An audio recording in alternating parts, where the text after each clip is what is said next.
அருமையானவர்களே, இந்த நாளிலும் அவனுடைய வார்த்தையை நான் விடத்திலே கொண்டு வருகிறேன். சங்கீதம் 118:23 பாருங்க. அது கர்த்தராலே ஆயிற்று, அது நம்முடைய கண்களுக்கு ஆச்சரியமா இருக்கிறது. உங்க வாழ்க்கையின் சவால்களுக்கு பாருங்க ஒரு முடிவை கொண்டு வர போகிறார். அந்த சவால்களின் முடிவிலே உங்கள் சாட்சி எப்படி இருக்க போறதுன்னா, அது கர்த்தரால் ஆயிற்று, நம்முடைய கண்களுக்கு ஆச்சரியமா இருக்கிறது. ஆமென்.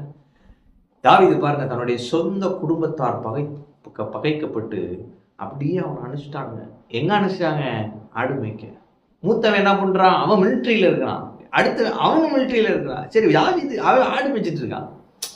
புறக்கணிக்கப்பட்ட ஒரு வாழ்க்கை. ஆனா அவனை கர்த்தர் தெரிந்து கொண்டு இந்த மிலிட்ரிக்காரனுங்களுக்காக மேல வச்சுட்டாரு பாரு. கர்த்தரால் ஆயிற்று, நம்முடைய கண்களுக்கு ஆச்சரியமா இருக்கிறது.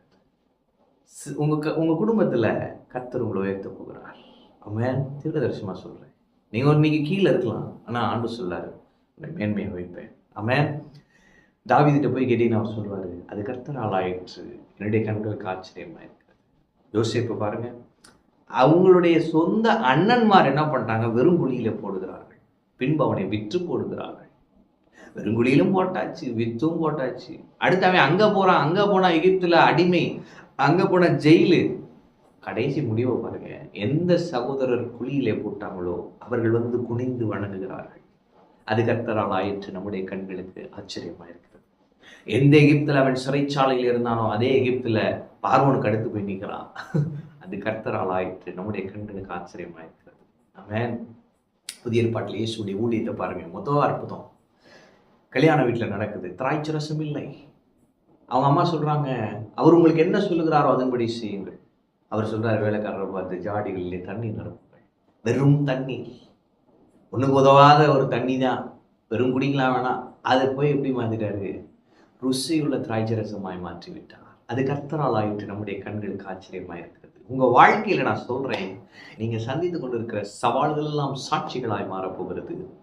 முடிவிலே நீங்கள் சொல்வீர்கள், அது கர்த்தரால் ஆயிற்று, நம்முடைய கண்களுக்கு ஆச்சரியமா இருக்கிறது. தேவன் நீங்க கடன்களை அடைக்க புது புது வழிகளை எல்லாம் உண்டாக்குவாரு. நீங்களே பார்ப்பீங்கப்பா, நம்ம அவுட் ஆஃப் கண்ட்ரோல்ல போயிட்டு இருக்கோம், காட் வந்து ஓவர்டேக் பண்ணிட்டாரு. நீங்க சொல்லுவீங்க, கர்த்தரால் ஆயிற்று, நம்முடைய கண்களுக்கு ஆச்சரியமா இருக்கிறது. அவன் வியாதி அது டக்குன்னு ஹீல் ஆயிட்டு இருக்கு. டாக்டர் ஆச்சரியப்படுறான், வீட்டுல இருக்கிறவங்க ஆச்சரியப்படுற, நீங்களே ஆச்சரியப்படுறீங்க. முடிவில் எந்த வசனம் சொல்லுவீங்க? இது கர்த்தரால் ஆயிற்றுப்பா, என் கண்களுக்கு ஆச்சரியமா இருக்கு. ஆமென். உயர்வு, எதிர்பாரா உயர்வு வரப்போகிறது. கர்த்தரால் ஆயிற்று, உங்களுடைய கண்களுக்கு ஆச்சரியமா இருக்கிறது.